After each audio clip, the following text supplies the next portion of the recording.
Welcome, everybody. Thank you for joining us tonight for the second series of the blockchain. And tonight we have a special treat for everybody. I'm really excited about tonight's panelists. And but before we get into that, we're gonna a little bit about the MIT Enterprise Forum. So it's a volunteer nonprofit organization started in Cambridge, and the actual chapter here, we have chapters across the world, from Cambridge to New York, Atlanta, San Diego, Miami, which is where we are, and even internationally in Greece and Israel. So we have chapters all over the world. And what we do is create educational forums between technology and entrepreneurship and business. And we create educational events on the crossroads between those two, to share knowledge between industry professionals with the greater community. So really excited about what we brought together for tonight on blockchain. So tonight we're focused on business use cases. So what are businesses using the blockchain technology today on? How are they implementing it in today's market? And how are they growing adoption throughout the ever-changing world? So I'm really excited about the panelists that we have today. First, I want to introduce our moderator, Cecil John. He goes by CJ. And really excited. He's an architect and been a system designer, data scientist for over nearly 2 decades. And I'll let him introduce himself a little bit more. Thank you, Cecil. Thank you so much. Just a quick qualifier. He says I've been a data scientist for 2 decades. I got him when I was about 3 or 4 years old, just in case you guys are trying to do the math on how old I am.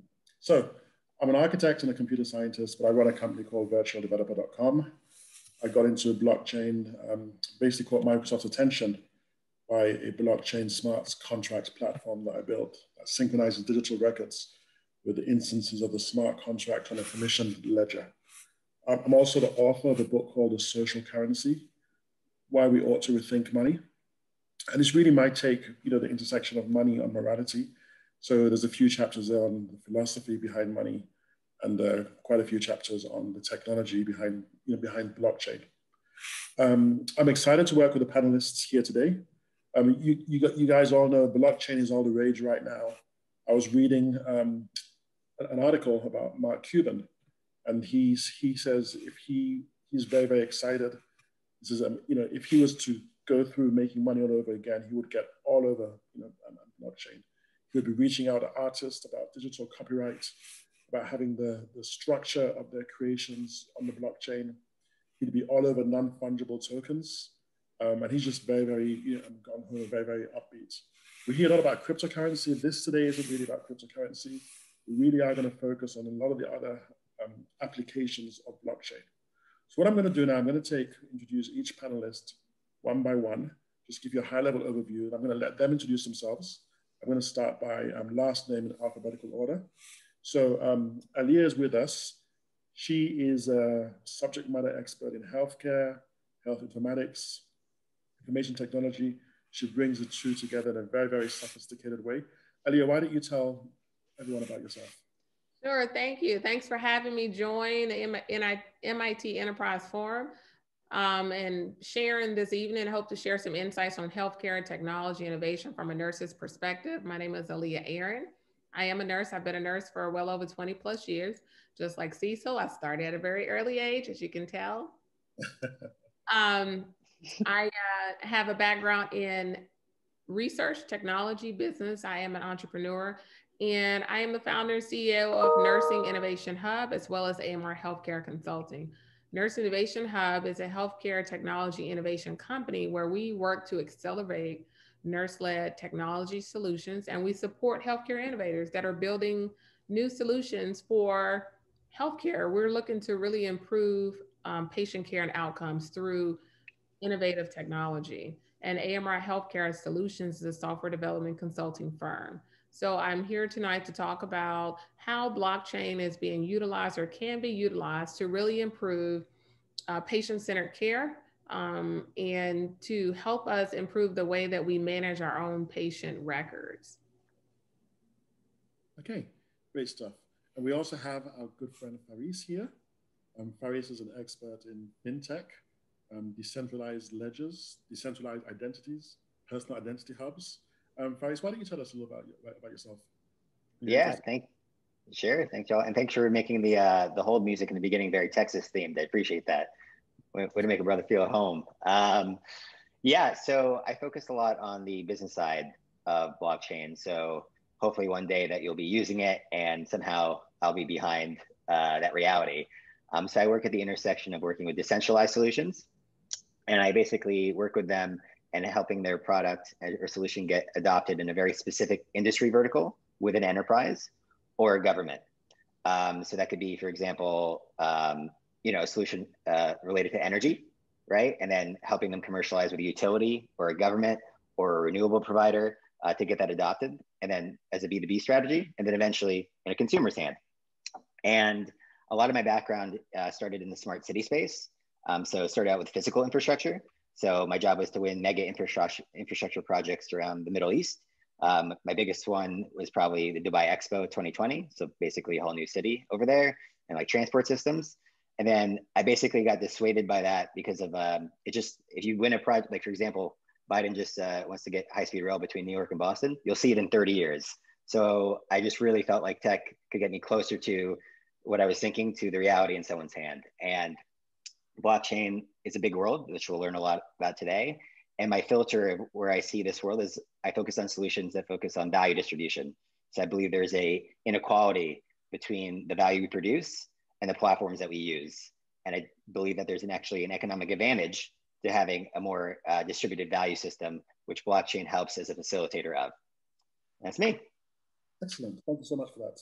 Dimitri is an expert in blockchain infrastructure, decentralized ledgers, decentralized technology, Web3 development. Dimitri, hit us with all your awesomeness.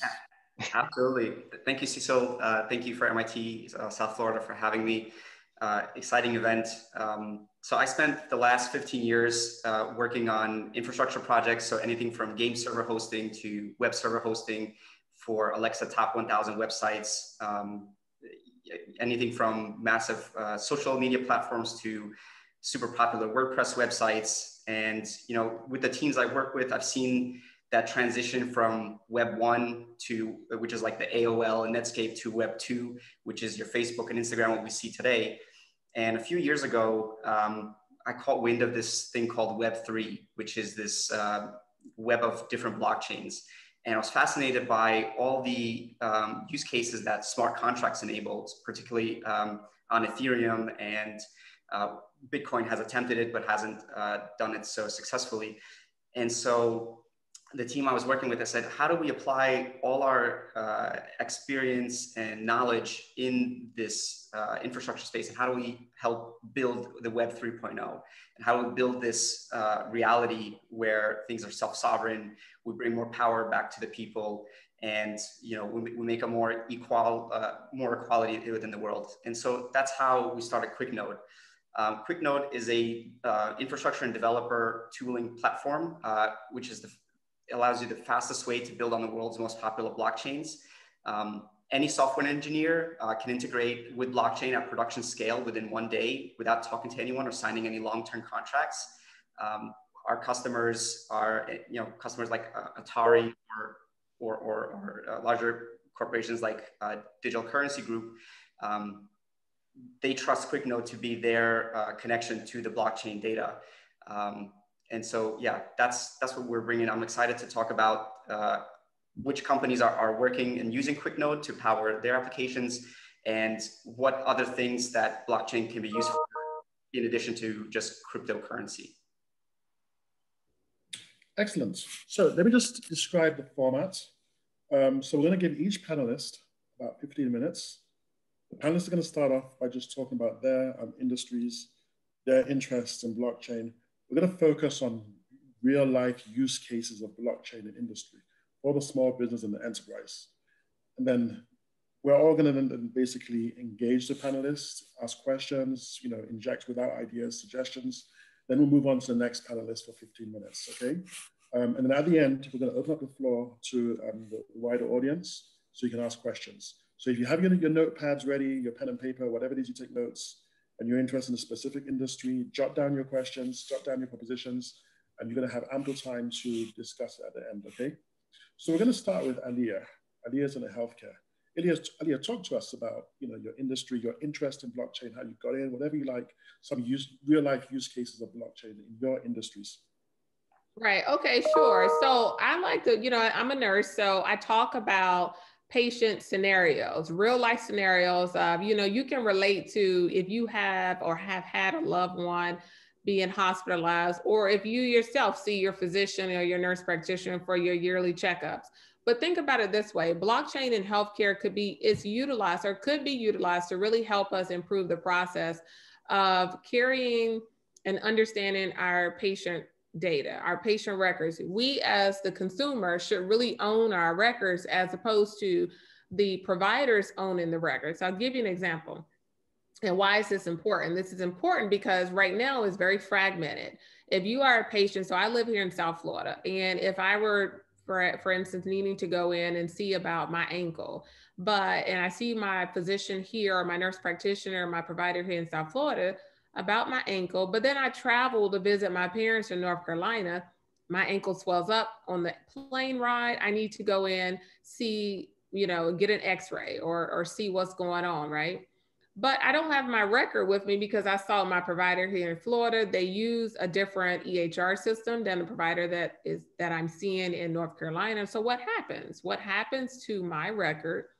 Do I have to go over my entire history again and tell them where I'm from, where I was born, what my mother's and my father's history is, any previous surgical history, any medications I'm taking, and so forth? That is very time consuming. And I'm sure most people can attest to that because we've all had to have our annual checkups. If you haven't, you should. And it's very time consuming. So with blockchain technology, the way that we are looking at it, we're leveraging this new innovative approach is where the patient would own their data.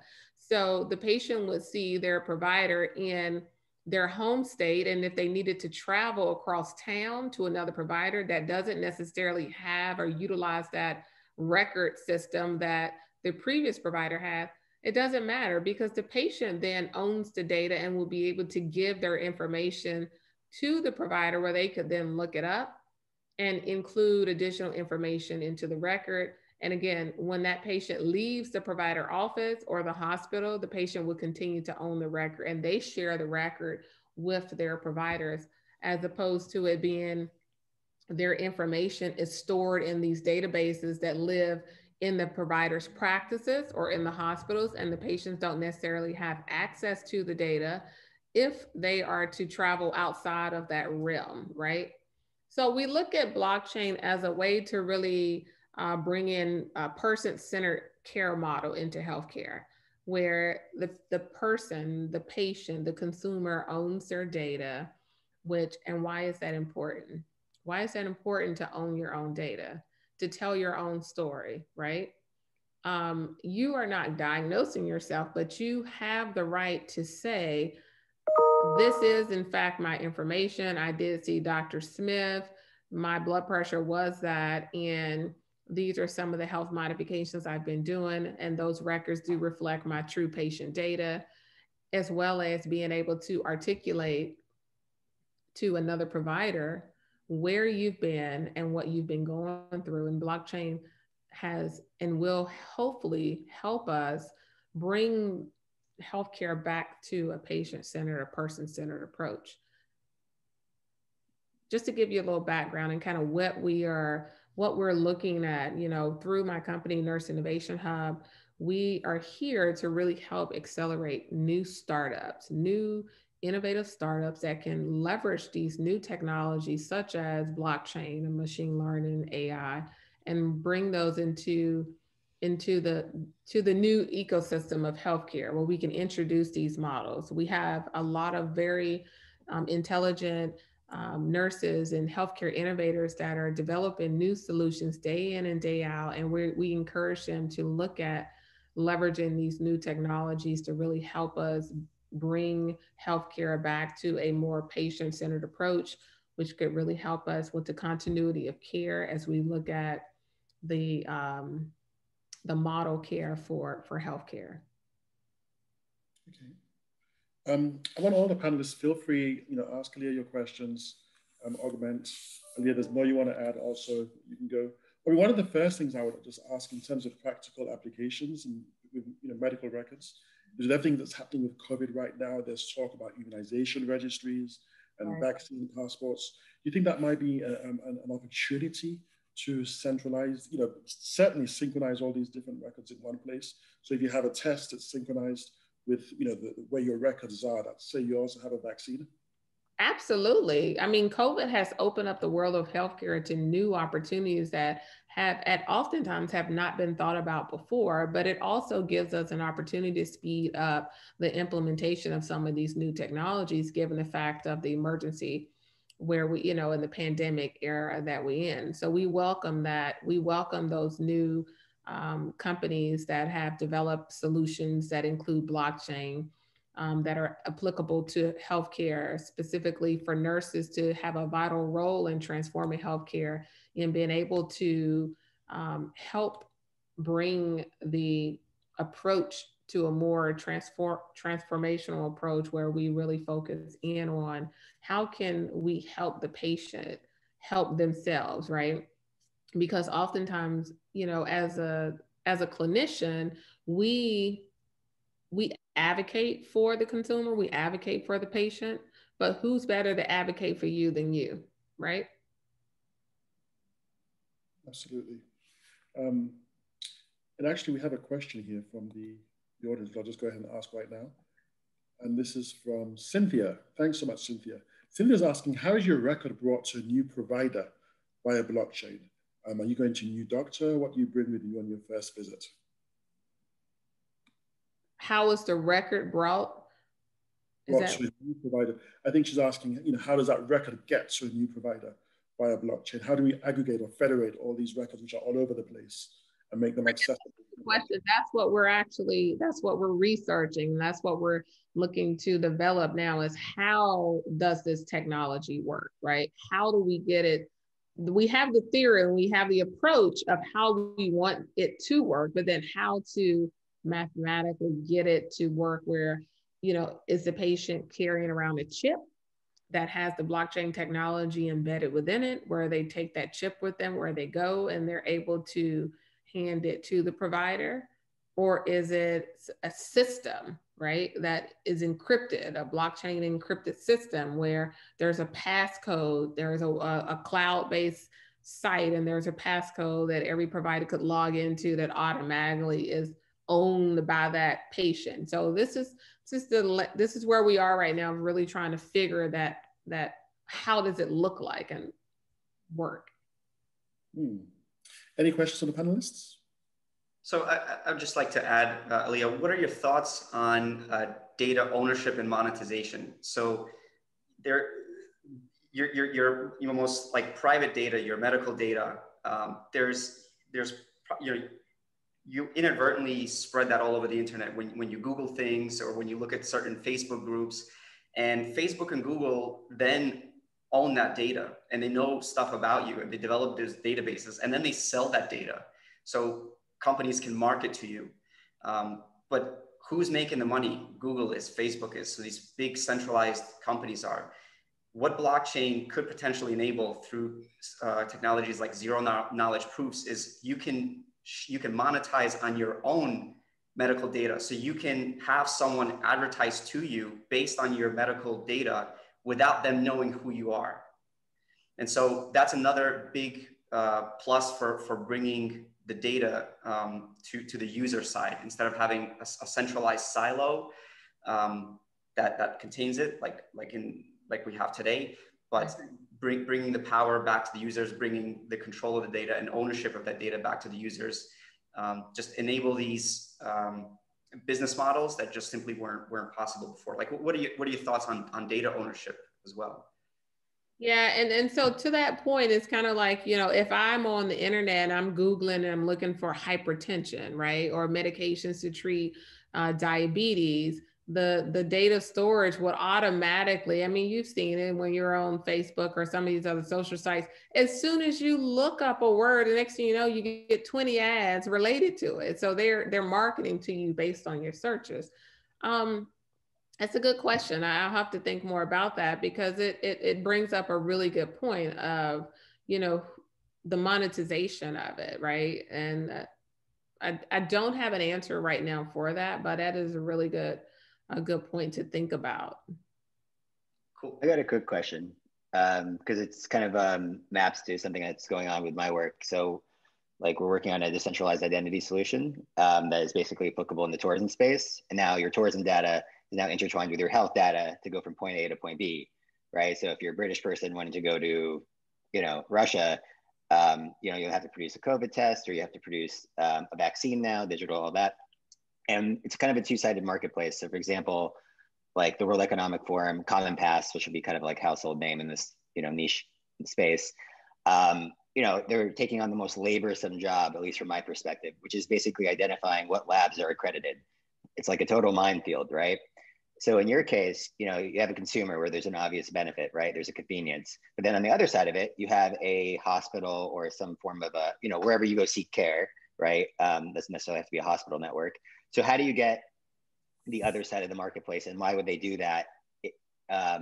Like what besides consumer convenience? Because at this point in my adult life, I've had enough exposure to the healthcare system where it's just not necessarily the most convenient thing here. But how you get the counterparty to kind of like, how does it cut a cost on their end? How does it create a new dollar? How do you go with something else besides convenience from a consumer perspective, from an institutional perspective?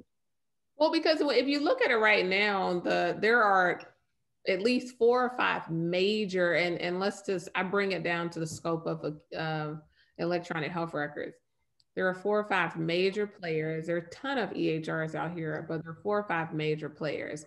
And the question is, why don't we have one system to monopolize the EHR, which would make it easier for everyone? If there was one system, no matter where you went to, you would have your record across the continuum of care at any facility, but that wouldn't be right. Why? Because that would knock out all the players and all the competition, and it would just be a monopoly. So instead of that, the incentive would be that although the patient would own their record, we would still be able to utilize the current EHRs in their current state. Hopefully they'll improve, you know, would improve in new technologies, but it would still be an area of competition between the EHR companies, and the blockchain would allow the consumer to have some stake in play, hopefully, as Dimitri said, in the monetization of it as well too, because you own how your data is being represented, and you could potentially have a stake in the development and the technology. Okay, well, thank you so much, Alia. We have been joined by Dr. Gemma Green. Dr. Green, if you don't mind, could you just give a brief introduction about yourself? Just, very high level. She's involved with energy storage, fintech, and the markets. Please go ahead and just, introduce yourself. Tell us about your key interests, your industries, and some of the stuff that you've worked on. We are going to give you a 15-minute slot where you can do a deep drill dive, just like Alia did. But I do want you to introduce yourself now, and then we'll move on with them. Give you some time to rest and settle in, and then we'll move on to Dimitri. Thanks, CJ. Good morning. Well, it's 7:30 in the morning here in Perth, in Western Australia. It's so nice to see all these faces from different accents from all around the world, and just to be diving into a very deep conversation on blockchain. Thank you so much for inviting me. PowerLedge is a software company. We use the blockchain for trading electricity and environmental commodities, so things like renewable energy certificates. We're 5 years old. We've got about 20 projects in 10 countries. My background is in banking, and then I did a PhD in electricity market disruption. And as part of my PhD research, I got the idea for PowerLedger. Looking forward to being part of the conversation today. Thank you so much. Pretty impressive. Okay, so I made a mistake. I've been going by alphabetical order last name. So actually should be you. Are you ready to go now, actually, or should we? No time like the present. Go for it. Go for it. Yeah, talk about some of the projects you've worked on, some real life use cases, and then yeah. So just a very high level, like electricity markets really didn't change for like a century. And in the past 20 years, they started to change a lot, not because of blockchain, but because of renewables. So there used to be like big power stations, you know, coal-fired power stations, gas-fired power stations, transmission lines, which is the big poles and wires, distribution lines, which is the small poles and wires in our neighborhoods, bringing our electricity to our homes and businesses. And then 20 years ago, governments around the world started to put renewables in the system. And when there was just a small amount of renewables, it didn't really cause any problems. But as the percentages started to grow, it's caused big problems in the grids all around the world and reduced the resilience of the grids, actually. So the fact that solar goes on and off and wind goes on and off creates a problem in the grid, or if you've got too much solar in the grid, that causes a phenomena called the duck curve. And we saw that the blockchain could harness renewables in a way that turns them from the problem to the solution. So that basically using the blockchain, connect lots of small users and their energy systems to the market with price signals to encourage and balance supply and demand in the grid. And that is at a local level, like in a particular neighborhood. If there's too much solar, you have a discrete price signal in a part of the grid to actually deal with that surplus solar. Or if you need electricity dispatched, the price signal from distributed batteries puts it in. And using the blockchain, these very complex transactions with many different counterparties can be managed in a scalable way, in a cost-effective way. You could do it with a regular database or intermediaries and whatnot, but it will be very costly. And the complexity of it using smart contracts and with reducing the need for intermediaries means that it can be done efficiently at scale. And so that's basically the premise. The software is being used in the United States. We have we're connected to the largest renewable energy certificate tracking scheme in the world, MRETS, the Midwest Renewable Energy Tracking Scheme. We have a partnership with Clearway Energy, who have about 6 gigawatts of renewables. They're listed on the NASDAQ. We've got 3 projects in India, working with the Indian government and Tata Power.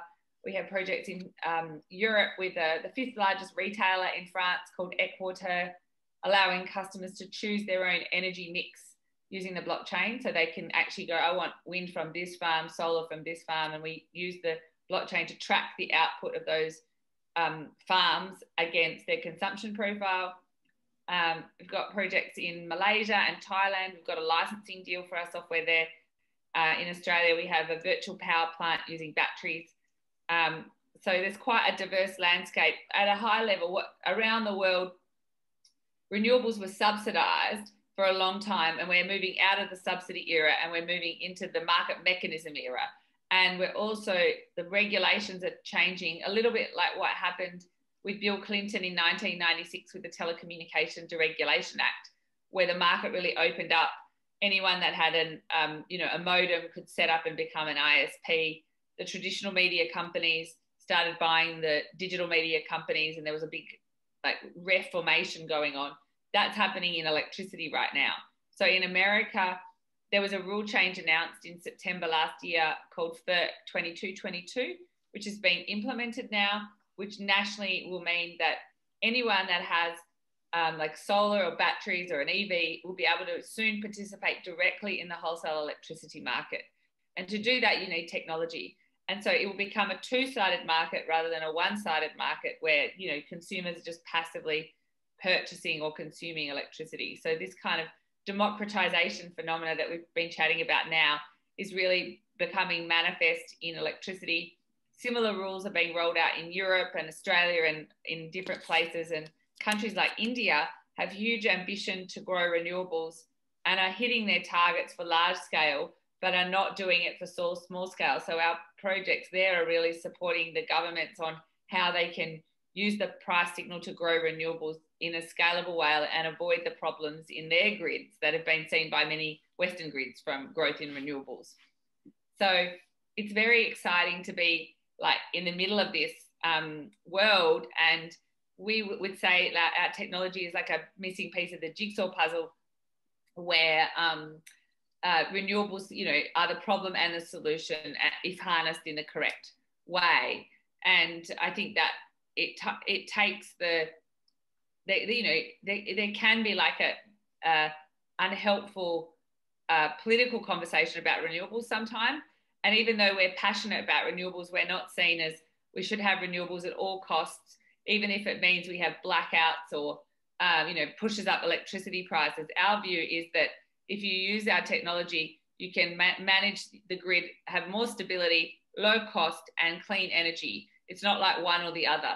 And we can manage that transition without as much disruption and destruction of value for the incumbent players. And I think that what's been seen in the Texas market as a result of the weather events has really highlighted the need for energy resilience and to, you know, to look at how are we going to manage the grids from a variety of different things that can interrupt it, things like wildfires. You know, in Australia and America, we have seen, you know, how destructive that could be. And I think that looking at new energy systems and new ways of managing energy in microgrids and building resilience, so if a part of a grid goes down, it can still be managed in other areas. These are things that I think are going to be important, and it won't be acceptable for us to have a system that can just go out for 4 or 5 days and that, you know, people will be without electricity. I think we'll be starting to figure out how to future-proof those things. So we've got like about 30 staff in Perth, but we also have like 2 or 3 staff in the US, in Germany. We've got to point someone in Japan. And it's pleasure to be invited, as I mentioned, and I'm very interested to hear some of the perspectives. I heard some comments around zero knowledge proofs and the use of medical blockchain technology in medical records. So I'm delighted to hear more and learn more. Thank you so much. That was really, really illuminating, extremely, extremely useful. Let me ask some of the panelists whether they have any questions. We do have some in the chat window, but let me open up the floor to the panelists. I'll just quickly confirm as a Texan, unacceptable, agreed. Are you in Austin, Faris? I am. 8th largest city in America. Look at that. Australia more knowledgeable than myself in the city that I'm actually in. There you go. But I will say this, it did bring the community together in ways that I've never seen before. So although it was horrific, like putting it lightly, it was pretty great. But I guess like out of curiosity, like if you could do it over, right? Now you're like, let's say a year ahead of this like thing that happened. How would you, like, you're in the room with Governor Abbott, you're like, Governor, this grid is a mess. Here's Power Ledger. Let me tell you how you're going to avoid specifically this. What would that conversation look like? Well, most grids are managed by, if you want to build a new power station, like a big one, then you have to upgrade the lines to cope with that. And the more upgrading you do, the more the network costs are. And so that's one model of doing it. Another model is if you have lots of different generation assets in people's homes, and you pay them, they will provide resilience to your grid in your time of need. But if you don't have the market mechanism there, they're not going to invest the capital. They'll just put a battery in to provide their own needs in their own household. Or whereas if you go, I will pay you for grid stabilization services, then you might go, well, instead of putting a 10 kilowatt hour Tesla in, I'm going to put a 20 because I'll pay the thing off in half the time. And I will be there in the grid's moment of need. So the price signal will stimulate the investment from like in a distributed sense and build a lot of resilience into the grid. And the main thing is that it will avoid the need to upgrade the lines that I just mentioned. And that will save so much money. Firstly, if you actually do use the batteries, you can avoid the need to it's called flexibility services. So you can manage the supply and demand without having to do traditional augmentation of the network. So and I think Texas, the ERCOT scheme, which until this week, most Texans would have not even heard the word ERCOT before. I was reading an article last night. Someone had written a Medium post going, I've lived in Texas for 15 years and I'd never heard the word ERCOT until this week. But I think that we believe in the idea of citizen utilities, citizen power stations. And if you went, well, if I buy the Tesla and I'll pay it off in like 10 years, but ERCOT will pay me money. I'll pay it off in 5 years if I put a bigger one in. This is like a no-brainer. Everyone's going to become like a mini utility, and it'll be automated. Like you know, it's set and forget. You just see your wallet, like your digital wallet, and it goes, oh, there was an event. My battery was used. I got paid. And I think that will create a much more awareness about the electricity system, and obviously happy people being paid and paying back their investment in their electric vehicle. People will go, I'm not going to buy an electric vehicle because it's like $3,000 more expensive than buying this other one. But then somebody says, oh, no, you will get not only cheap electricity to charge it to drive your car, but you'll be paid. That battery will provide stabilization services to the grid at night, and you'll pay that thing off in like half the time. People will go, oh, well, that's just obvious. I should do that. So I think that sorry, I have a 2-year-old and you can probably hear him downstairs right now. Hang on, hello.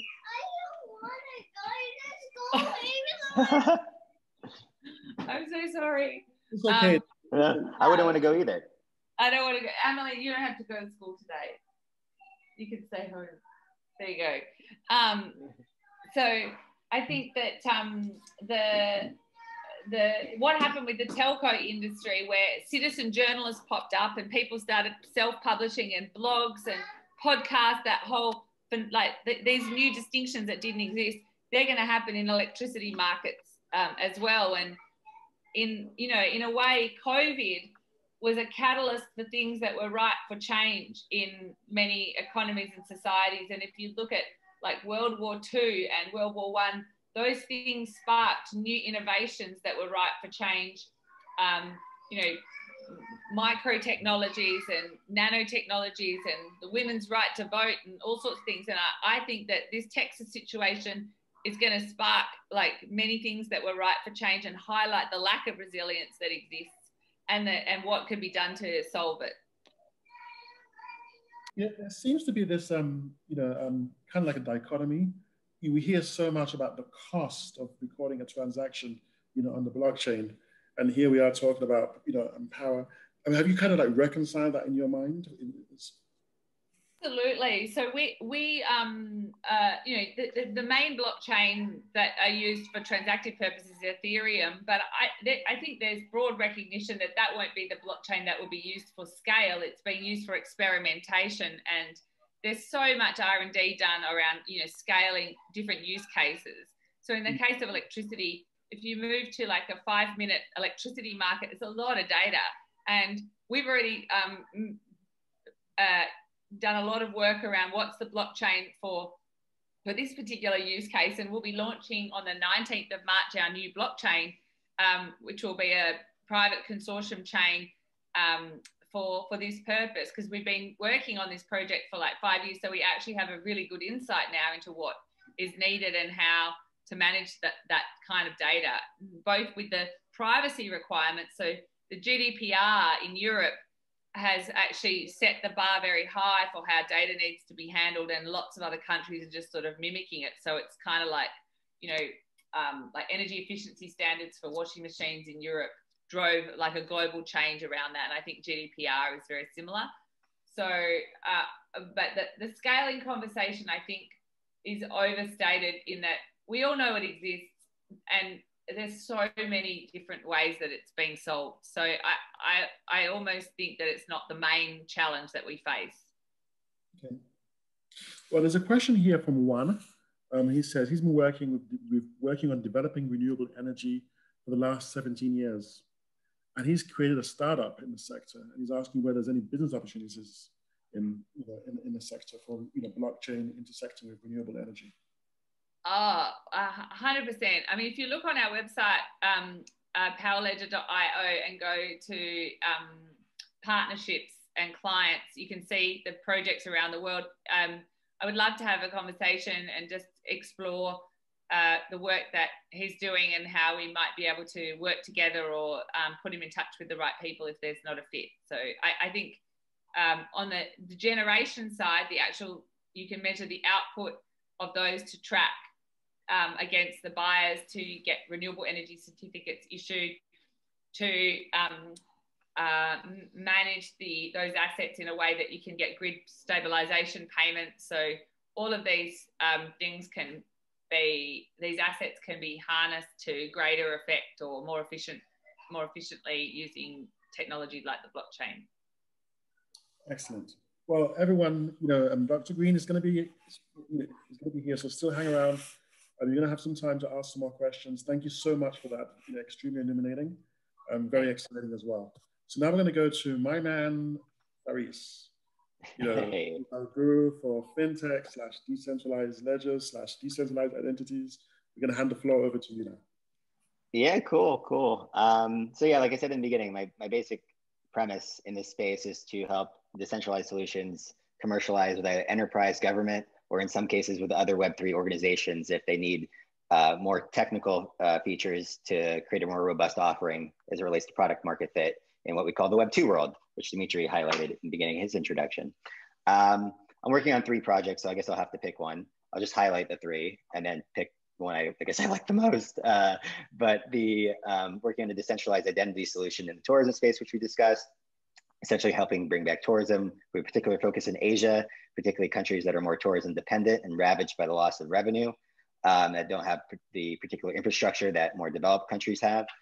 So that's been really interesting, and basically working with 3 entities: government, who essentially do not want to hold all the data. They just need to confirm you verify and pass certain rules. So for example, you have a hotel booked for X amount of days, you've tested negative, you received a vaccine that's been verified by an accredited lab and all that. And also airlines and biometric providers. So connecting your identity, decentralized identity, and you're keeping your data private from going point A to point B, and only needing to reveal the type of data on a need to know basis to pass certain gateways along your journey. So that's that one. Another one is a central bank digital currency with a Gulf nation, essentially, and there's 90 countries around the world that in some form or fashion have either developed, researching, or applied central bank digital currencies. 2 famous ones would be China and Cambodia. Those are probably the 2 most active ones. There's 2 types of central bank digital currencies: wholesale, which is bank to bank, and then retail, which would be something that maybe in the future that we'll be using. So that's been an interesting project, which is usually designed to, at least as a first use case, designed to reduce settlement costs in trade. It's very expensive to trade like oil, for example. But the one I'm most passionate about is an emerging product called data unions. Essentially what that is that is real-time data where the provider of the data is remunerated for the value they produce on the platforms they produce the data on in real time. And this all kind of came about where GDPR kind of started it. So there's an interesting, it's like the SDGs, like there's, these SDGs, but then there's all these like things beneath each SDG that no one ever looks at. That's kind of like GDPR, where the GDPR has like its premise, and then there's all these articles, and some of them are like, it's probably boring to read, but some of them are super cool when applied. So one, like, obviously I'm biased, but one I think is super cool is Article 20, and that relates to portability. And what that means is we can say, let's just take music streaming as an example. Let's say we all use Spotify.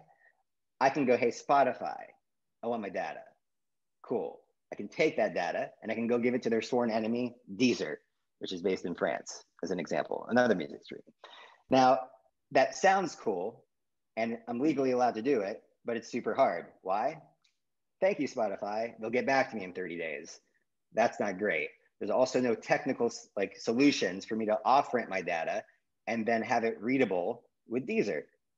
So there's all these technical features that are lacking to then solidify around that legislation. right? And then where it gets cooler is that there's new legislation coming out. It's called the Digital Markets Act. And basically what it's saying, and this is like hyper-European, but basically what it's saying is that, hey, Google, you are now called a gatekeeper. Amazon, you are a gatekeeper. And what that means is that they've essentially monopolized their industry. And Amazon, every industry, Google with search, Booking.com with hotels, you name it. And basically what it's saying is that now there needs to be an intermediary between the platform and the buyer. So what that means is that, for example, Google cannot sell now your data, can sell your data to a buyer, but that buyer can then cannot sell it to another buyer, so a second party and a third party and a fourth party, number one, and two, has to inform you of who it's being sold to. So if you want to sell this apple is specifically going from you to this one and only buyer. Can't then sell pears and bananas and oranges after that. No dice. That's super huge. And it's basically the American equivalent of antitrust. But it's not easy. So you need a few things to make a data union work. You need a marketplace, or actually you need a network, right? You need a place to take and port all this data to. Then you need a marketplace. You need to aggregate data and make it buyable for a buyer to buy it, and then a seller to sell it, right? And then this is where the blockchain comes in. In the current monetary system, because data is like, it's like, for example, location data, right? $5 for every 1,000 data points, right? So imagine paying that out to 30,000 people, right? That would be way too expensive if you use the traditional fiat system, which is our current system. So that's where blockchain is really helpful. And the technical stuff beneath that is called microplasma, but that's super helpful where now you can play micropayments. For example, CJ, you can get 2 cents. You can get 1 cent. Dimitri, I think you're in for 3, man. Dr. Green, maybe you get 4 cents. So now we can start to do that. And then like Dr. Green was saying about the batteries, right? All of a sudden, you're just minting cash, right? You're just making money, just being there, doing what you do. So that's the basic premise of the data union. And this is like the legal framework that's enabling it.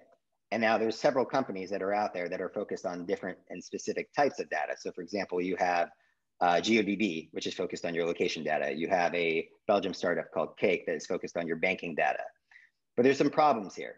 One, my data, your data as an individual is basically worth nothing. You're not very worth that much as an individual. As a group though, when you get to 10,000, 20,000, 50,000 people, that's where you can start monetizing this. So these startups, the holy grail is to reach a certain amount of scale with a collective worth of that data, of that sample size of users that they have, is now worth something to a buyer. That buyer could be a brand, like it could be health data with Fitbit, or it could be a broker, right? That could be a Nielsen, a ComScore, and a host of others, right? And some other one. And then hedge funds always buy your data. They just take a fire hose of it and just basically know what stocks to invest in before you do. But so those are basically the high level types. But the problem with that is we're not always equal as individuals. So for example, what I am on Spotify as an individual may be worth more than what CJ is, as an example, right? So we're not all making the same amount of money, even though we're all producing value on the same platforms. So this becomes quite intricate. So this is where this industry is going, what they're trying to figure out, who is worth what, because it's a very opaque industry. We can't just go look online saying, oh, this is what my data is worth, and this is where it's worth in this specific spot, in this specific spot. It's very shady by design, right? And we've done a lot of research of how users are going to react to this. And I went in with a bias thinking that people are incentivized by money. That is not true, but it is actually not the number one reason. People want control. This is the main thing. People want control. And what does control mean? So control is the same thing that means here that it does in your everyday life. We want to feel in control. And right now, our relationship with platforms are, and I'm guilty of this too, I can't unwind myself from Google necessarily. I got my Gmail, I got this, I got that. I can't untangle. I'm too indebted now. But what it means is I've committed to it, but did I really? It's like on page 80 of these terms and conditions, and I have no choice. So what people are really starting for is consent. So if you mix consent with monetary incentivization, with an easy way to on-ramp and off-ramp in different ways with your data, then you have something special. And in terms of where this is being applied, I gave a few examples of some startups. In my personal journey, I was first applied in the music streaming organization. But then after like talking to like 60, 65 music streaming organizations around the world, and they're plentiful, the top 5 just so happen to be owned by telecoms. And because your mobile data is worth than your isolated music streaming data, right? And telecoms are incentivized because, you know, telecoms have been on a journey here. I mean, more recently, we're like, Facebook, you're horrible, or hey, Google, you're horrible. But before they were popular, we hated telecoms because telecoms were like selling our data, didn't telling anybody. And then they got caught, and then they stopped, and then they did it again, and then they got caught. But then all like the internet basically was born, and we started just like, we're cool with it. Google, convenience, convenience, convenience. And now we've reached another, what I would call an inflection point, where the convenience we get is not necessarily completely outweighing the control that we're giving up. And this is where these new products are being born, and how niche areas of specific types of data are being developed, you know, banking versus location versus your browsing data. And many startups, frankly, are building, right? So for example, there's a startup called Swash, which uses your browsing data as a plugin, right? So all you do is you're on your computer, you're browsing, you're on Amazon, you're going to your Twitter, and it's just collecting your data, and it's paying you out for it because it's selling on a marketplace to buyers interested in that data. So that's how similar to Dr. Green, your data will also be utility in this sense. And I gave a European example. In the US, just to kind of wrap up, how I would kind of like relate it to like cannabis, right? So like a state leads, and then regulators are like, whoa, it's making a ton of money. And then bunch of other industries are born out of that. So you have growers, you have events, you have dispensaries, you have, I don't know the cannabis industry as well, but you know, there's a lot of players now involved. And now it gravitates to a federal level. And then you can have like economies of scale. We're all united. So that's how I see this playing out. Much slower in relation to Europe, obviously, but you know, California typically leads, and then pockets of states pick it up, and then it gets to a federal level. And then ultimately, you know, the dust settles there. So that's it for me. And that's absolutely, you know, breathtaking. So I'll kick off with a question, you know, of my own. So I love the idea of the user being able to monetize their data by basically consolidating, right, through unions. So what I'm thinking is, here's a scenario. You know, Facebook buys WhatsApp, not so much partly for the data, you know, which is on different people's phones, but also for the number of users, right? So, you know, is there a way where we can unionize so we also profit from the fact that we are a monolithic user base, and therefore say, well, you can't sell us on the base that we're users, that's our value. If you do, we want to broker a deal so we distribute that value amongst ourselves. Yeah, you probably can't, I mean, I can't predict the future, but I highly doubt you'll be able to do that on those platforms, right? So you have like, there's like, for example, we don't have to use Google like right now. Right. I could search on DuckDuckGo as an example. Why don't I? Because it's not as good as Google. And like, that's just, you know, that's just the deal, right?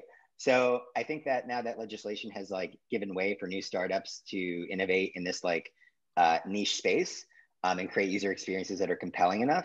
Because the problem is necessarily that people want to do something. So you saw a migration from like WhatsApp to Signal, for example. You saw migrations from WhatsApp to Telegram earlier on, right? So people do tend to migrate, but it's not enough of an exodus to really move the needle in terms of like, you know, Mark Zuckerberg saying, okay, we need to change our business model now. Like this is bad news. Do you think what's happening in Australia with Facebook and Google might actually move the needle and create a domino effect with other nations? I was getting to it. You know, you gave me a little Texas. I'm going to give you a little Australia. So I do think, yeah, I think that I think it's going to give birth to new platforms, particularly like not just in developed countries like Australia, but like war-torn nations that literally just want to get the word out of their despair that they're currently living. So I'm Palestinian, for example, right? And I got to like search. So I'll give you, this is a great example actually. So my mom was in the hospital. She had an accident, right? And she asked me a simple question, like, and this woman has watched Jeopardy for 30 years straight or something, and the news right after, right? So she knows her stuff. And I'm like, she wants the news or what's going on. And I couldn't find any news outside of politics, right? But there's like things going on in the homeland that like on a daily basis, right? But it's too censored, right? So the problem is all the censorship. So ultimately these decentralized solutions, because there's only so much governments can do to stop people from gravitating towards decentralized solutions, well, this information is going to get out and spread, right? So I do think that just similar to how the Texas grid has given now, it's raised our consciousness around our lack of resilience on the grid. I think so the Australia example is how so easy it is to have something so convenient that we valued for so long that we basically gave up our own values and to a certain extent for, can be easily taken away just as easily it was given to us. And I think that you're not only going to see migrations, I think you're going to see regulatory pressure. I think you're going to see new startups get in the space that offer superior user experiences and the options we have. For example, Telegram gives me an absolute headache. I hate it. Signals, oh my God, I love Telegram. Wow. Okay. So we have to get a trophy shipped to Perth right away. This is the first person literally I've ever heard says loves Telegram. I have been using Telegram since 2017 and I just love it. I just think it's the best. Wow. This is incredible. Man, hey, mark the date. I'm shocked. This is it. This is it. Maybe I'm in Perth. We're not exposed to enough stuff out there in the world, but I much prefer the user experience of Telegram to WhatsApp. Yeah, and I think storage is going to get disrupted. For example, like it doesn't have to be like, I don't mean it in a political sense, but like Parler, for AWS dropped Parler, right? So I'm a bit biased the other way, whatever. But there's going to be people that want not things just so quickly taken away from them, where you're going to have things like decentralized storage. You're going to have things like decentralized video sharing. You're going to have things like decentralized Twitter. You're going to have things like this, right? And eventually, if enough of it happens to move the needle, one of those options is going to achieve enough scale to then compete, right? Because right now there are these options, but they have not as many users and they can't compete. And they don't have as much money, so they can't compete. But the easiest way to compete is just embrace users that come on, because they've revolted now against the status quo. And I think the revolt against the status quo is becoming, I don't know if it's just the years, the 2020 and 2021 we're living in, but it seems to be happening now. And like an example of it in some domain or capacity on almost a monthly basis. So I think we have now precedent that this is the direction and trajectory that we're on. And then, the companies will thrive as a result. Faris, just one comment. It's somewhat related to what you've been talking about, in that you're saying that these evolutions or revolutions won't happen on today's platforms. And I'm kind of seeing a trend of the opposite, is that these new technologies are gonna spawn on the existing networks and modify them slightly, shifting towards this new decentralized reality. Like just for example, a project that's using QuickNode that has caught my attention recently was called Mask, and they allow you to encrypt your tweets, and the only people allowed to see them you select through permissions that are on the Ethereum blockchain.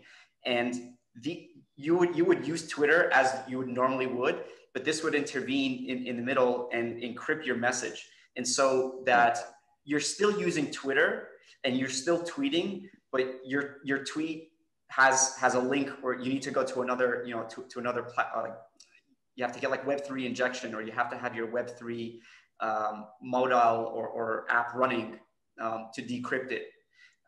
So perhaps maybe open up that something like WhatsApp and particularly Telegram may have these things like these bots or add-ons that will sort of shift at least some information towards reality. What I found, I always think like an event planner, right? So like if you think about like a South by Southwest in Austin, it didn't start out by South by Southwest that we experienced maybe a couple of years ago. It was just something in a parking lot, right? So it's hard for people to take a complete leap to like a mega conference. You just start small, then it gets bigger, then you have more sponsors, then it becomes regional, then it's an international sensation and all that. In this case, I think it will take on that like kind of trajectory, or that you're kind of describing, Dimitri, in terms of like evolution of like how do you incorporate Web3 properties or Web3 attributes on Web2 platforms. Mm-hmm. But I also think there's like a community, we all don't share the same views on where we fall in the spectrum of where centralization is too much and there needs to be a transition to decentralization, right? Mm-hmm. So I think it's more of a governance question than it is a applicability question, right?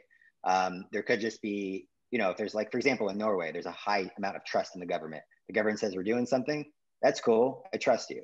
The US does that, much lower trust. I don't trust you. Our platforms, we don't trust. I don't trust you. So what I'm seeing is like, for example, just sticking with music streaming, like there have been some of these companies that have acquired, through some M&A activity, decentralized solutions.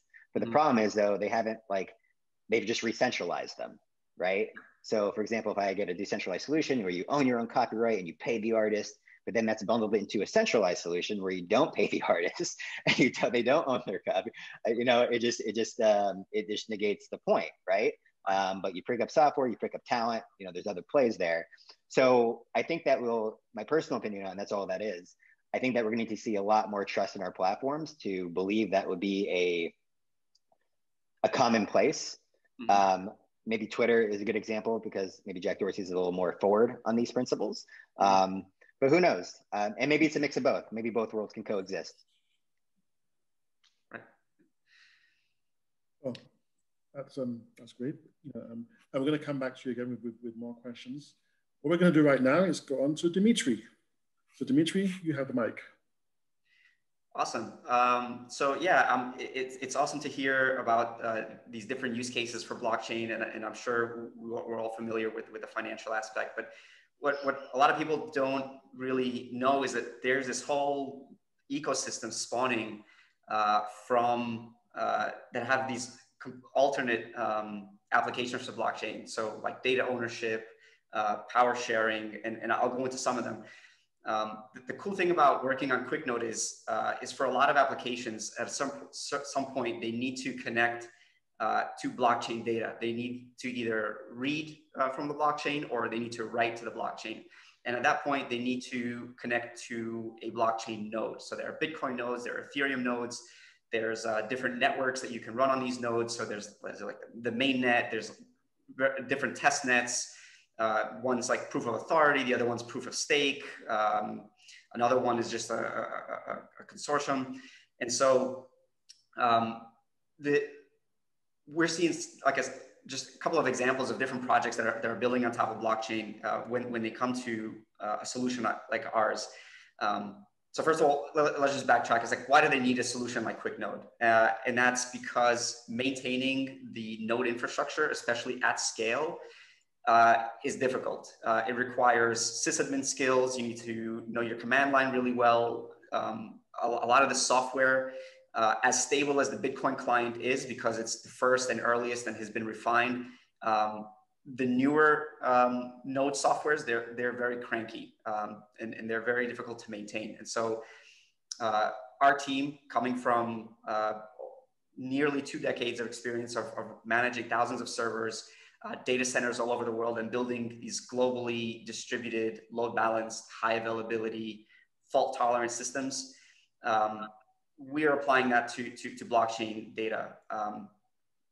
And one of the questions here is like, do you help blockchain scale? And so there's 2 parts to blockchain scaling. So there's the amount of throughput the blockchain can actually handle. So I think with Ethereum, it's something like 15 transactions a second, or some really like small amount compared to the traditional database services. But it's still pretty impressive for what it's doing. But then there's also the read. How fast can you read this data from a node or from a blockchain data source? And so the easiest, easy example is like, let's say you're building a decentralized eBay, and all your prices and all your user accounts are stored as data on the blockchain. When somebody visits your website and they're viewing all these items, you have to make these requests to a data source and fetch and pull that data to display on your website. So you're fetching Web3 data to display on your Web2 website. And so that kind of scale is what QuickNote enables. So if today you have 10 users and you're doing 1 or 2 requests a second on your website, and tomorrow you get featured on Oprah and your site blows up, and all of a sudden now you have thousands of users coming to your site, and each one of them is trying to fetch a price for a certain digital art piece, you would need to scale your infrastructure to be able to handle that volume of requests. And that's what we do all day, every day. And we strive to provide the fastest service, the most reliable service, and take that all that heavy lifting and that DevOps responsibilities off of your team so you can focus on building and shipping the best possible product. So let me go into a couple of applications that are fascinating to us. So I'm sure you guys have heard of NFTs and digital art. So a couple of the companies, well, let's just, for someone who doesn't know what an NFT is, NFT stands for non-fungible token. It's a unique asset that lives on the blockchain that a person can own. So you can have it could be a certificate of authenticity, or it can be an actual image that's tied to a signature that's tied to this NFT that lives in your wallet. You own it completely. And so how can this be applied? So you have things like digital art. People are trading all these different memes online. And how do you know who has the original? Well, the NFT will prove this person is the original owner of this art. It's not a screenshot. It's not a copy paste from somewhere. This person has the original. There's also things like proof of authenticity. So companies like Nike, LVMH, and Breitling are all working around proof of authenticity for their products. So I'm sure you've heard of counterfeiting, from sneakers to handbags to watches. And so now these companies are leveraging blockchain technology to issue certificates of authenticity that are forever on the blockchain, or assigned to you, that prove that you are the original owner of this piece. There's also, so companies like Rarible, Non-Fungible, NBA Top Shot, these big organizations are getting behind digital art. I forgot, was it the Cecil or Robert? You mentioned Mark Cuban. Yeah. Oh my God. Somebody recently found out that this guy is a huge digital art collector. And so you can go and you can look up Mark Cuban's profile and see all the digital art that he owns, which is super, super cool. You also have companies like Atari, who are building a blockchain-based console and a whole blockchain gaming ecosystem, where things like licensing and in-game items are owned by the users. If you get a certain weapon in the game, or a certain artifact or some kind of special sword in game, that is deposited into your wallet. You own it. It can't be taken away from you. And then there's companies like Ultra.io, which are also gaming, and First Blood, which is doing online esports tournaments that are leveraging benefits of blockchain. Today, I spoke with a company called Fractional, which does fractional ownership of real estate properties. And they're doing this with a traditional framework as a proof of concept, but longer term, they're looking to make this more self-sovereign and tokenized and blockchain-based. So you and your friends can pool together your money in a smart contract without escrow, without any third party, and purchase a property for revenue generation. And the deed will be on the blockchain. All the title and records will be on the blockchain. So you cut out all those middlemen, all that friction. It's more cost efficient. And then let's say you're doing monthly rentals, and then you guys decide you want to do Airbnb. So you with a DAO structure, decentralized autonomous organization structure. There's another company called DAO Stack, which provides a framework for that. I'll mention them later. Through that, you can propose a vote to your friends or colleagues or whatever, and then your colleagues, because they have this NFT fractional ownership, they can vote whether you want to turn this into an Airbnb or not. So there's applications in real estate, like I mentioned. Smart contracts can cut out escrow. They can cut out the need for like title insurance.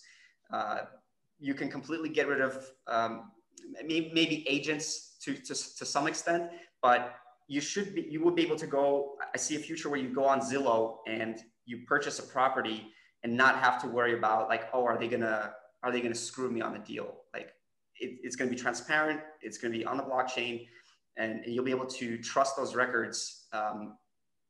Yeah, so like move towards a trustless world. What else?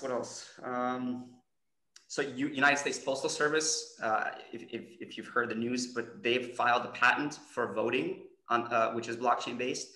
And that's a subject, again, that's been accelerated through the last 6 months. So how do we get politicians to accept their donations on the blockchain so it's transparent where those donations are coming from? And then how are they expensing those donations? And then also, once we solve the massive question of how do we get identity on the blockchain, like how do we make blockchain addresses as commonplace as your social security number? And then we tie your diplomas to it, and we tie your credentials to it, your driver's license, and eventually your voting rights to it. And how do we ensure that there's less fraud? So that's also something blockchain enables. There's smart contracts for law. So simple contracts that you might need to hire a lawyer for can be done programmatically for very, very low fees. Like right now, maybe it might cost maybe like a couple of dollars on a transaction on Ethereum, but there are these layer 2 side chains like XDAI and Matic and optimistic rollups, optimistic network, that are solving that and making things, lowering those costs to have immutable contracts on the blockchain. Yeah, that's what excites me. Is every day I come on and I'm looking at which kind of projects are signing up to use QuickNode. Universal basic income. There's like Circle's UBI. It's incredible that there's these teams that are really, really smart and really, really passionate about bringing power back to the users, self-sovereignty and efficiency through blockchain. So, Dimitri, I think I asked you a question earlier. Is QuickNode cross-platform? Is it plug and play in any kind of DLT, whether it's Hyperledger or Ethereum or whatever? Is that how it works, or is it a separate blockchain platform in its own right? Excellent question. So our goal is to be blockchain agnostic. Our mission is to help scale the blockchain ecosystem. So wherever there is usage and wherever there is demand, that's where we'll be. We started with Ethereum. That's where all the developers are. It's by far the largest ecosystem. They have the most projects contributing to it with regards to frameworks, smart contract templates, tools. And so we support Ethereum mainnet. We support four of their most popular test nets. So Rinkeby, Ropsten, Kovan, and soon to be Goerli. We also support Bitcoin because there's customers building like crypto wallets that require multi-chains. And while most tokens live on Ethereum network, having Bitcoin in your wallet, supported in your wallet is, it's crucial. We also support XDAI, and most recently we rolled out support for Matic, which rebranded to Polygon. Both XDAI and Matic are EVM based, and so they're plug and play with Ethereum. So what we're seeing is a lot of these high volume and high traffic applications that perhaps became too expensive to run on Ethereum have been moved to side chains or these layer 2 scaling chains like Matic. Another one is Binance's smart chain. That's something we're also working on. So we're here to support the ecosystem. So wherever there is demand, that's where we're building our tools for. Excellent. Panelists, any questions from you?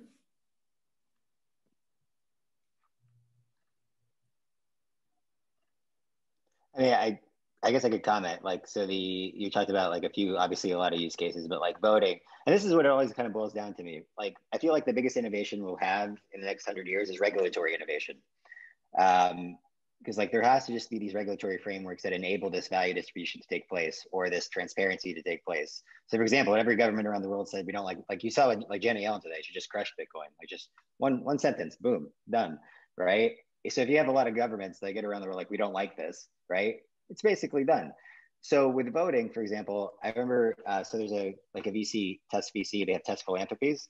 The head of Test Philanthropies is her name's Sheila Warren. She was Jill Biden's chief of staff when Joe Biden was vice president. And her whole thing is like just investing money in voting pilots, right? Blockchain-based voting pilots.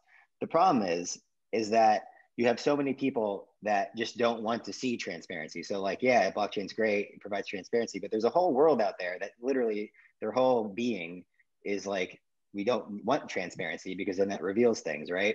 So like you could do all this work, a lot of money gets poured into these things, right? Same thing with like central bank digital currencies, right? The whole point of it is they don't like anyone transacting peer-to-peer, because then we're creating value. If we're creating value between ourselves, that means we're taking value away from someone that used to get value from us, right? Someone loses in this equation, right? So it's just like, you know, when we talk about these like blockchain use cases and like where it's going, there's always forces at play that literally don't want to see it. So it's just a tool, right? It could be used for good, it could be used for bad, or it could just be eliminated because it defies the status quo so much that it threatens things like governance as we know it today. It threatens things like monetary exchange like we know today. So there's always actors that don't want to see it as well. And I've definitely, you know, maybe I'm jaded because I've definitely run up against it enough, but voting definitely sticks out as one. But the finance aspect though, when you have PayPal and all these people bringing digital assets to, you know, our current payment rails, that's where I think we're talking, where I think you're going to see a lot of like, you know, if you use Chase, you know, you're going to have your, you know, checking, and then you're going to have your crypto in wallet in the actual account, because enough of these companies are bringing digital assets to the fore. So yeah, but like interesting use cases though, for sure. Absolutely. Okay, so panelists, absolutely fantastic stuff. I want to open up the floor now to everybody. So there's different ways you can do that. There's a chat window, there's a raise your hand option. If you click on that, I think Robert might be able to give you video privileges.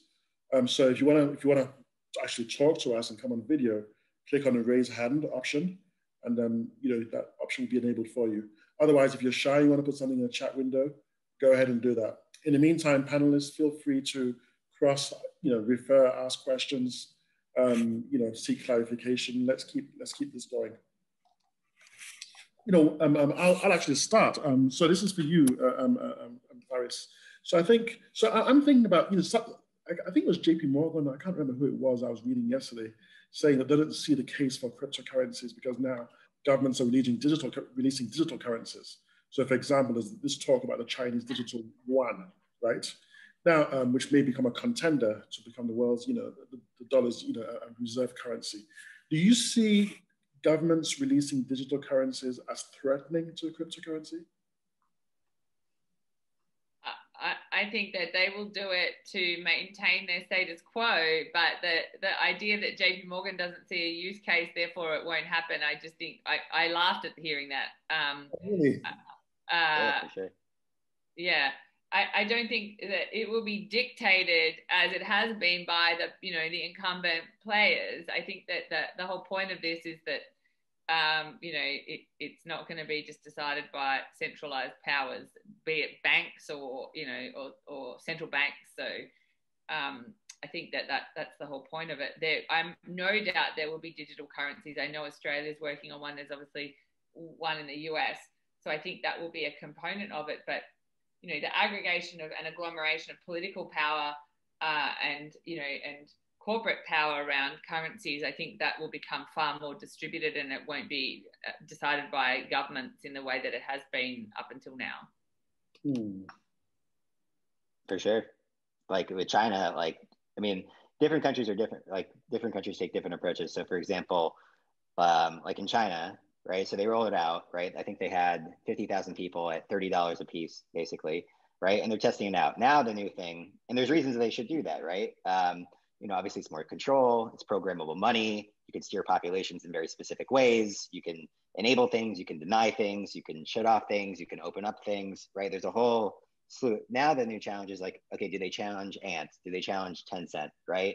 How do those companies fall in line? Because you have WeChat that has like 1 billion users. It's obviously direct access. With their central bank digital currency, they went through 6 commercial banks and then through those commercial banks to consumers, right?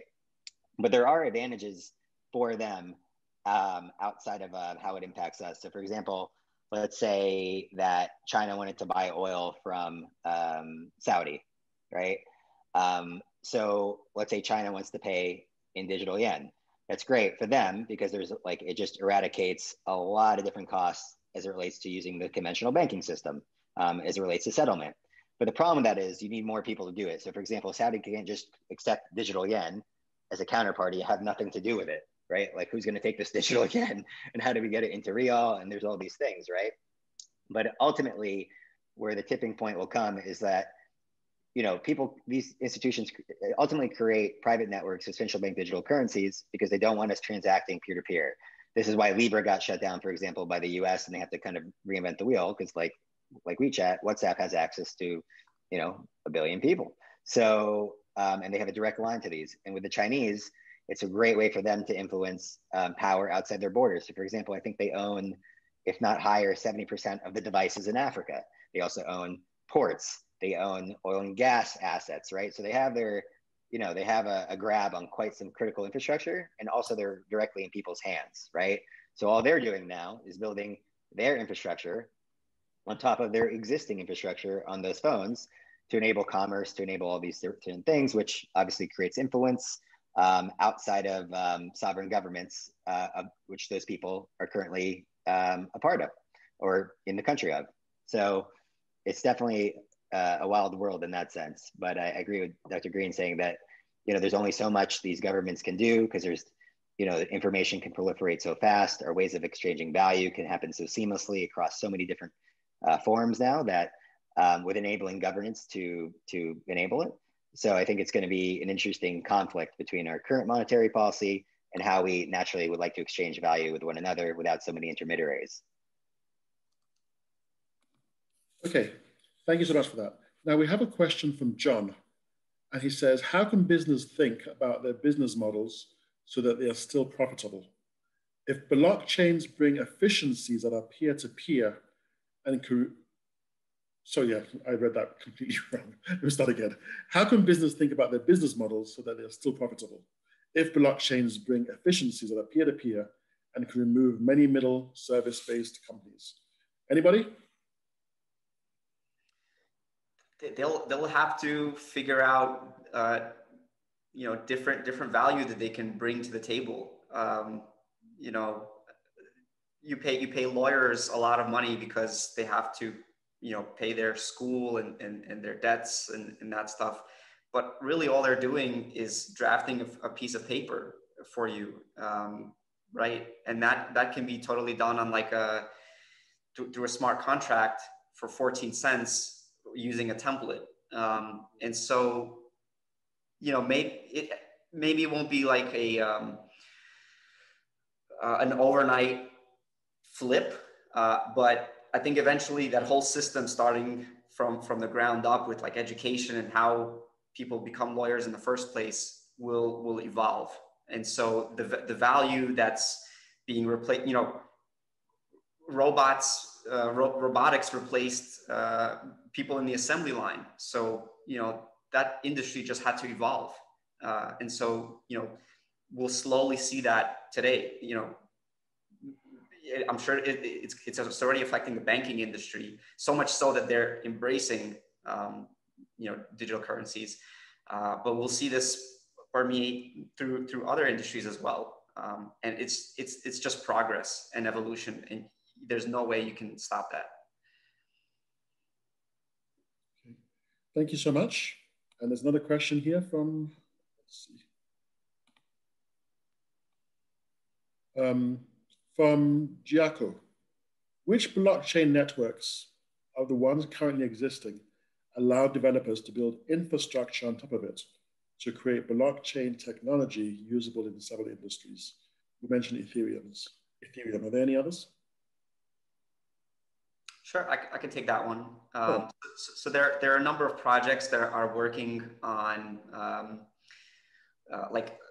spoke blockchains. So you can create your own blockchain for your specific use case, but have it connect to other blockchains that this protocol allows.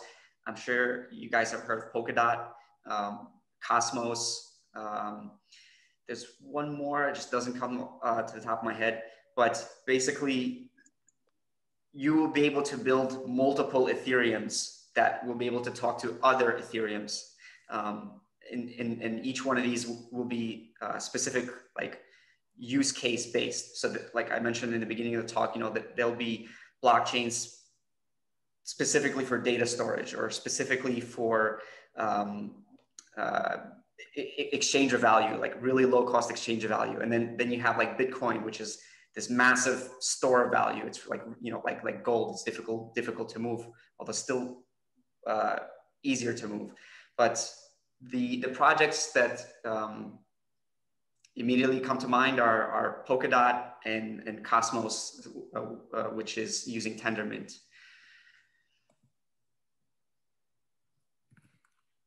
Thank you so much for that answer.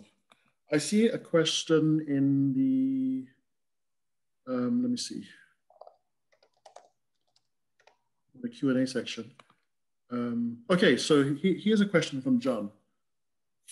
If users own their data, some naturally have concerns of losing their keys or access to the data. Good question. Can any panelists speak to multi-signature implementations between users and the businesses they interact with so the ownership is shared? Or perhaps using friends and families for social key recovery? Who wants to take that? Faris, perhaps? I was trying to read it somewhere so I could understand. Maybe you repeat it, because like if it's all about losing, I think that in the beginning of the industry, that was like the problem. Like, oh man, I now have this money and it's tied to this like obscure address and it's here and I cannot lose it no matter what. And this is scary. But now I think you have things like, you know, you have Coinbase, you have things like that, like solve the problem basically, that now these companies are now taking custody of your addresses, right, of your key. So I think that was probably like the initial industry problem that deterred a lot of, or was very prohibitive to consumer adoption. But I think now that like companies like Coinbase, which is going IPO, and Binance is pretty good, and some others like them that, you know, take custody of your keys, that is basically quelled that type of concern. Okay, thank you. But also on the business side, because like I think we've mentioned JP Morgan a couple of times, and like a lot of these companies are taking simply to cut a cost. So like JP Morgan's using blockchain, I think through Quorum, I think is maybe Demetri, if you can just verify. Yeah, okay. So yeah, using Quorum. And basically it's like, just to kind of put it flat out, they're using it to like just automate certain back office functionality. And then they'll fire people. Like there's people doing those jobs. No different than Dimitri's example of maybe you don't need as many agents, so it doesn't need as many agents. So ultimately this leads to automation as we basically establish trust between ourselves that is coded into our relationship, where then we no longer need either, when we think about intermediaries as companies, but also those are individuals within those companies that are, whose job is to basically oversee the facilitation of our value exchange. So I think a lot of companies, and this is where a lot of the supply chain companies are starting out, like with IBM, for example, in their multitude of products around transparency. Because the more you can bring transparency to the supply chain, the more you can find cost inefficiencies, the more you can leverage your assets. And ultimately that leads to lower costs, whether that be through maximizing your machines or current assets, or simply not needing as much manpower to then operate those aspects of the business. Okay. Thank you so much, Faris. We have two questions for Dr. Green. The first one is, you know, as you're in Australia, have you heard anything about supply chain blockchain being used within mining companies? Within hydrogen, for tracking the provenance of the electricity to make hydrogen for the mining industry, yes. I have heard about like conflict minerals and tracking, you know, for like manufacturing of mobile phones and other, you know, pieces of hardware, the component parts that might originate from like the Congo, for example, and other places around the world where conflict mining or just, you know, unethical practices are, you know, around health and safety. So ensuring that those things don't happen, and that the consumer goods that we buy are, you know, that we can authenticate that they haven't, you know, contributed to these environmental and social issues. I think that is something that the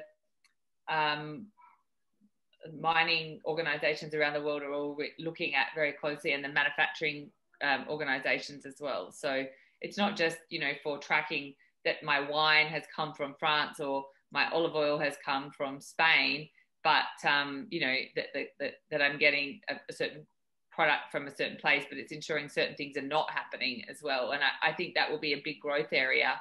And in the same way in the 90s, like when Nike sort of outsourced its manufacturing of its sneakers to Pakistan, they didn't care about their supply chain, but their customers did, and they started to boycott Nike, and that really started and spawned that movement around the provenance of you know, the living and working standards for outsourced manufacturing. I think a similar thing is happening and around manufacturing goods with minerals, but also with energy. I think that we've talked about renewables for so long, everyone thinks that I must be getting green energy. And I saw on the front page of the Times about 2-3 months ago an article which was basically criticising the big energy companies for labelling their dirty energy green by putting cheap renewable energy certificates attached to it. And it's not, I don't think it's an inappropriate practice, but I think that, you know, certificates were created for that very reason. But I think that standards from corporate and sustainability leaders like Google, for example, that are now matching their certificate buying against their load profile. They want the hourly interval and the location to be matched about where their energy comes from, not just I'm buying a cheap credit from offshore against my dirty local energy. That is, I think, for the cohort of corporate sustainability leaders, they are setting a new standard and moving the needle. And like our project in France with Equateur, allowing customers to choose their own energy mix. The first client on our platform, I think, will be Chanel, because they have a really big commitment to support local renewable energy. And it's those companies, whether it be, you know, Apple looking at conflict minerals, or you know, you know, Trader Joe's looking at renewable energy, local renewable energy. They're going to start setting the standard for how things will be done by the mainstream. And, you know, technologies that like blockchain that support that, I think are really exciting, because it takes something that could only be done by Google and their complex, you know, mathematical brains that exist in there, and will bring access more readily to many different companies and their customers. Okay, thank you. And there's another long question here for you. So in your experience, how have you been able to break the barriers of connecting customers to other customers in a highly regulated industry with major players that are being threatened by changing from a centralized to distributed power business model? Well, I mean, I think the grid is only as good as the market that sits behind it. And if the market was working perfectly, you wouldn't need companies like Power Ledger or technology. But Texas is living, breathing proof that that's not the case. And you know, the front page of the Times is saying what's being done isn't good enough, and that their Equateur, you know, is only a few years old in France, but is the 5th biggest retailer there, because people want more specific and granular information about their renewables. They want more choice and they want more control. So I think that tide of demand, it's not just being led at a policy level. I think there's market demand that's going to drive this, a level of unacceptance towards blackouts and I don't want to be told it's green only to find out that it's kind of half green, or I actually want a higher level of green, and how do I get access to that? So I think we're the solutions provider for that cohort, and they're growing. I think there are a lot of companies that want to innovate and don't, they need technology partners that are going to provide the solutions to help them innovate on the kind of products that they want. So I think this idea of, we're disrupting them, therefore they're going to, avoid us. There's a cohort whose incumbent interests, may not be supported by this democratization movement, but it's going to happen whether we exist or not. And at a certain point in time, incumbent players, if you look at disruptive innovation theory, by Clayton Christensen, incumbent players, when they see that their market share or their profit share is being eroded, can do one or a combination of things, such as fight against that or depart from the industry, like, you know, exit or divest, or pretend it's not happening, or they can innovate. And they can pretend to innovate. And you see that sometimes where people, you know, companies dip their toe in the innovation water, but it's not very meaningful, or they'll buy up, you know, innovation companies that are a threat to them and then shelve them. But real true innovation is how incumbents that are being disrupted can, you know, reinvent themselves and ensure their ongoing survival and existence in the new market paradigm.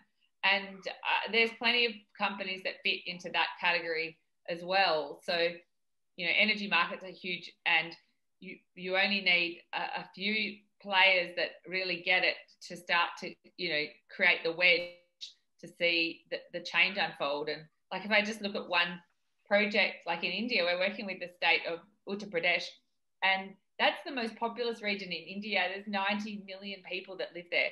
So you can imagine, like, a project at scale there would be a real blueprint for how things will happen. So the fact that we have 20 quite small projects going on around the world, you could go, oh, well, you know, they're only small, but you only have to have one or two of those to get very large for suddenly there to be a big reference point. So for me, that's like, yeah, 20 different, you know, mining and oil and gas companies are drilling holes around the world and seeing which one is going to happen. And I think that it's the same with the projects that we're doing. And you know that it's going to happen somewhere, and you have a view of where it might happen. But, you know, I think that it could be like Thailand that leapfrogs to the energy system that Texas will reference itself against, and you know, and look at how to do resilience. It might not be, you know, innovation might not happen, and the transition might not happen in a linear way, or how it is, you know, thought about in our minds. Thank you so much. So those questions, the first question was from Ana Lucia, and the second was from Pablo. Now I actually have a question for Alia. Alia, so do you see, you know, I see, you know, my vision is to be able to walk into a doctor's office with my personal identity hub, my personal data hub, and then they can read my name, address, my social security information, all my prescription medication, instead of me having to fill in 20 forms in the same visit and on the next visit. And then when I go to the lab, whether it's Quest Diagnostics or LabCorp or whatever, they simply write my test results to my identity hub, and I can decide which medical institution I give read or write access to. And I'd love to be able to run analytics on my medical records, right, and see these beautiful, you know, Power BI charts and pie charts for my blood pressure, my blood sugar, and cholesterol and stuff like that. So do you see, you know, is that a pipe dream? Should I go to Mars instead or something? I think you're on mute. You're on mute. Alia, you're on mute. There you go. Okay, there you go.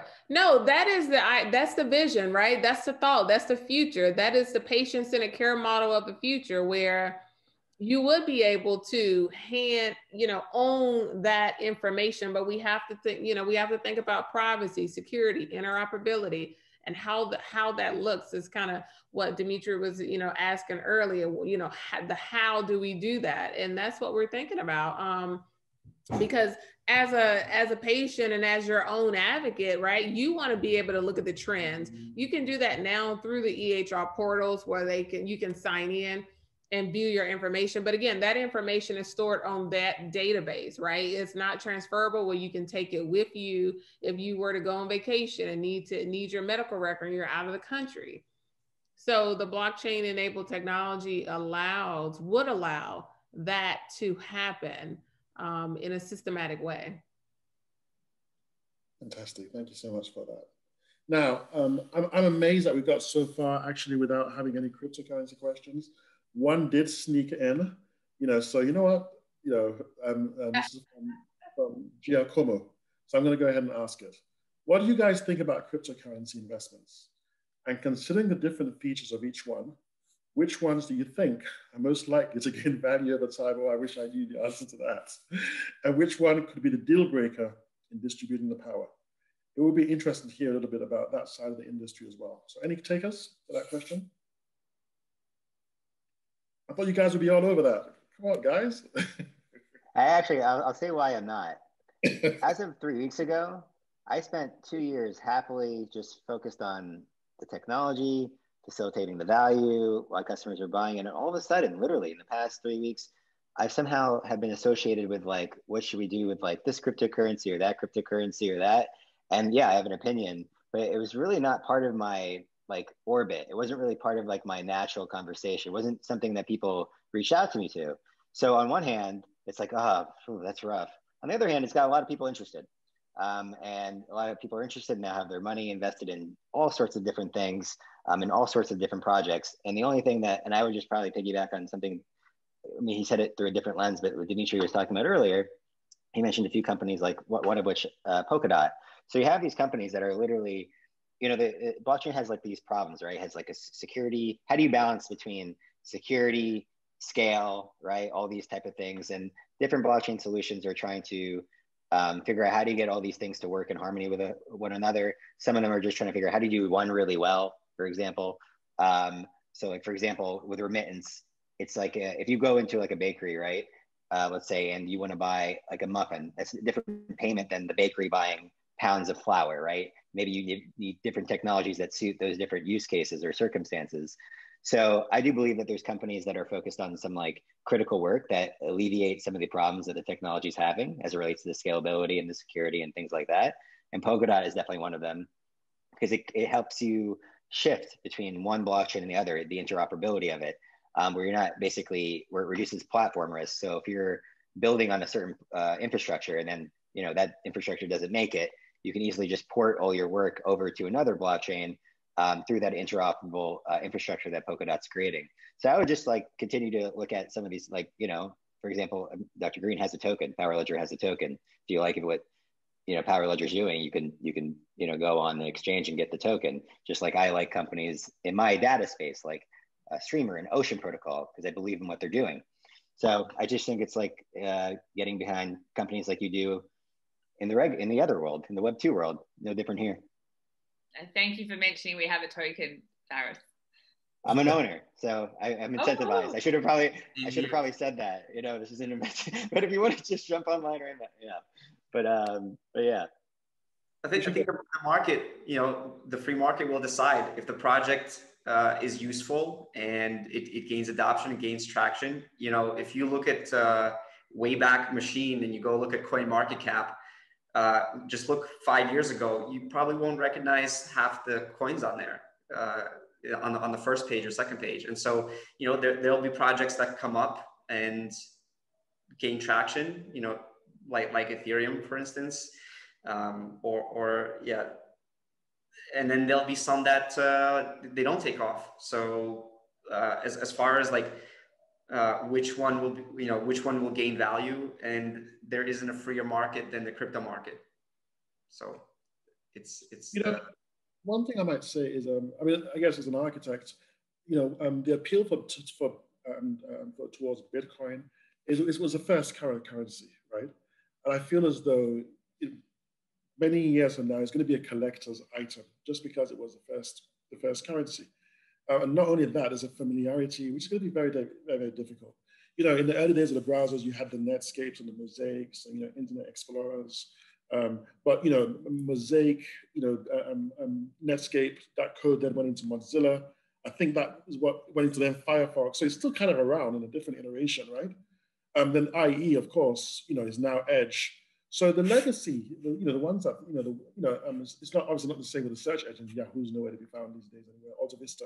But I do think one of the, I think it was JP Morgan again, no, the treasurer, the treasury secretary saying, you know, that Bitcoin has no utility and it has no income. And I was like, I mean, there's so much art. Mona Lisa has no utility, right? There's art out there which has no utility, but it's still valuable. And to say it has no income, fiat has no income. But, you know, there's a consensus algorithm, you know, which is, you know, trust in the government. I said, this is why it's valuable. And I think the more the millennials and the generation, whatever they are, get behind digital, because they eat and breathe with digital, right? It's going to become more and more of a digital world. And I think the status quo is going to give way. Just one more thing also, if you look at what's happening in politics, whether it's critical race theory or the Me Too movement with critical gender theory, or even the extreme right with Trump. Some analysts say Trump is the most extreme critical theorist out there. There's just a whole idea of hegemony where the powers that be just basically dictate what's valuable and dictate these constructs. That's what's happened with fiat, right? So Satoshi Nakamoto comes around and goes, fuck that, excuse my French. I'm going to create my own social constructs and then reinvent the whole idea of money.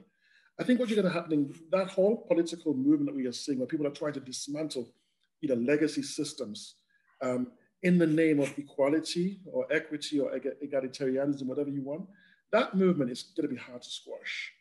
And that's what's happening with cryptocurrency.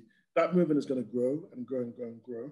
And I really feel as though the autocrats are going to break under the strain and the pressure. So that's a long-winded way of saying invest.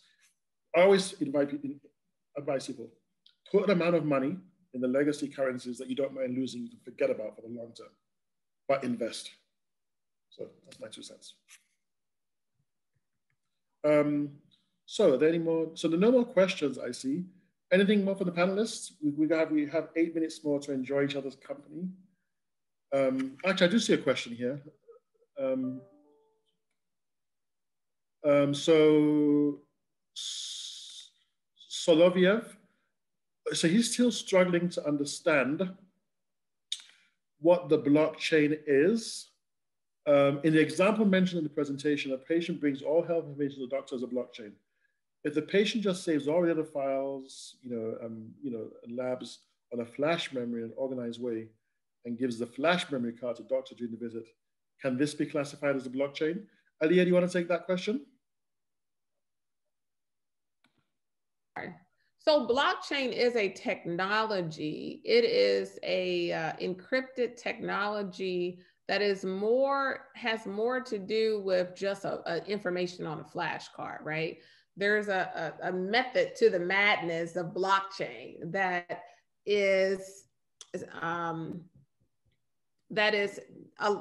allows the records to be encrypted, that allows the records to continuously add on to each other, more so than just your regular flash drive that you can carry around in your pocket. Yeah.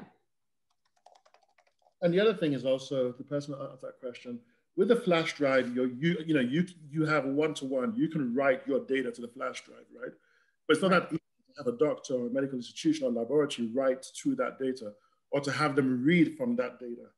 So that's another thing to factor into the equation. Yeah. There's a very nice comment from Giacomo. He goes, I feel you guys are among the makers of our future right now. So thank you so very much for sharing your precious expertise with us. You're welcome. And there's Elias who's asking a question. Are you aware of any projects that are bringing blockchain use case into a virtual reality immersive environment? Good question. Who wants to take that? So I commented, I think, well, Decentraland is one of those projects that are working on like video games and virtual reality. I think there's even like these virtual meetups there right now. If a person decides that they want to put on a VR headset and be immersed in it, that's their choice. But we will see more and more blockchain penetration into video games. Like I mentioned, Atari and Ultra.io. So these are massive companies that are working to create entire ecosystems of gaming and esports tournaments with the benefits of blockchain. So in terms of Decentraland, you buy parcels of land and then you build stuff up on it. I mean, it's like a second life, but using cryptocurrency or cryptocurrency. How even real estate branded, even in the metaverse.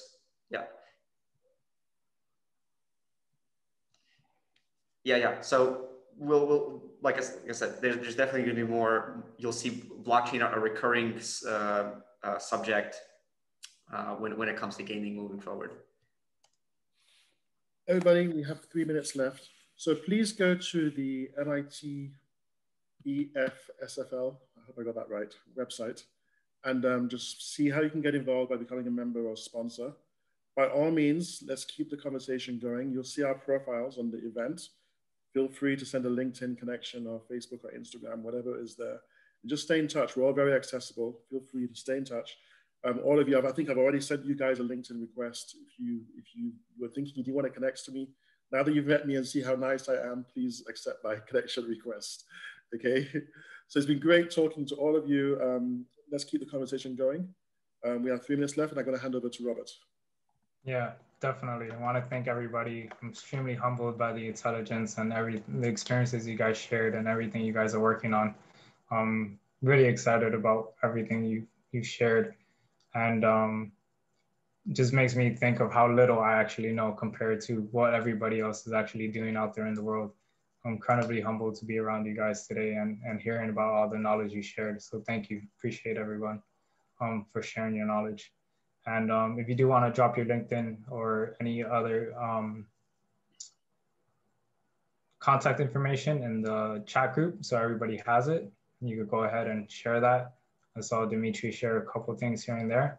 And also just want to thank the audience for participating, all the questions, very on point and concise.